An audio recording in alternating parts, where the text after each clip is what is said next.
Հավանաբար անհրաժեշտություն կա հրապարակել ամբողջ ինչ որ ես ունեմ։ Քիվեստի բանակցային փաստաթղթերի այլ հատվածներ է վաղը պատրաստվում հրապարակել Հայաստան խմբակցության պատգամավորը, բայց վստահեցնում է 3 հրապարակված 3 էջն ապացուցում է, որ ստում է Նիկոլ Փաշինյանը, պնդելով, թե քիվեստյան բանակցությունները Մեղրին Ադրբեջանին հանձնելու մասին են եղել։ Բայց այնինչը հրապարակել եմ, հերքում է Նիկոլ Փաշինյանի տիրաժավորած բոլոր թեզերը քիվեստի հետ կապված։ Եվ նաև Լևոն Տեր-Պետրոսյանի 2008 թվականին տիրաժավորած բոլոր թեզերը։ Սա սպիտակի վրա գրված է, որ Հայաստանի ինքնիշխանության տակ է անցնում Լեռնային Ղարաբաղը ինքնավար մարզի տարածքով։ Լաչինի միջանցքը, Շուշիի համար նախատեսվում է որոշակի անցումային դրույթներ։ Փոխարեն Հայաստանը Ադրբեջանին տրամադրում է ինքնիշխան անցում, որը Նախիջևանը կմիացնի Ադրբեջանի հետ։ Այո, ադրբեջանական կողմից եղել է Մեղրին Արցախի հետ փոխանակելու առաջարկ։ Ինչպես հայտնել էր իր ասուլիսներից մեկում երկրորդ նախագահը, այդ առաջարկը ինքը միանգամից չէր մերժել, տեղ թողնելով բանակցությունների համար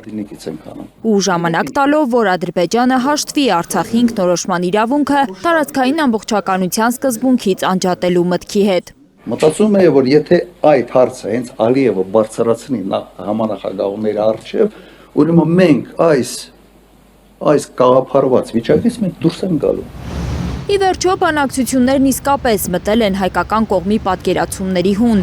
Ադրբեջանին Սյունիքով մի վերգետնյա ճանապարհ տրամադրելու գաղափարին են հասել քննարկումները։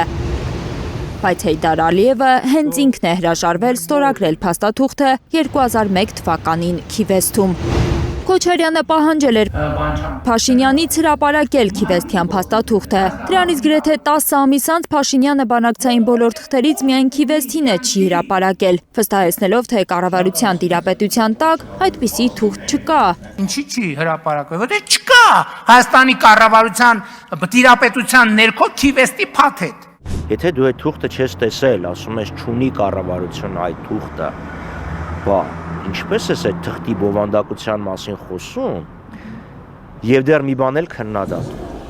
Հայաստան խմբակցության պատգամավորը վստահեցնում է, կա քիվեստյան փաստաթուղթ։ Հակառակ դեպքում ավելի քան 5 օր մեկ հարկի տակ չէին բանակցի Հայաստանի ու Ադրբեջանի նախագահները։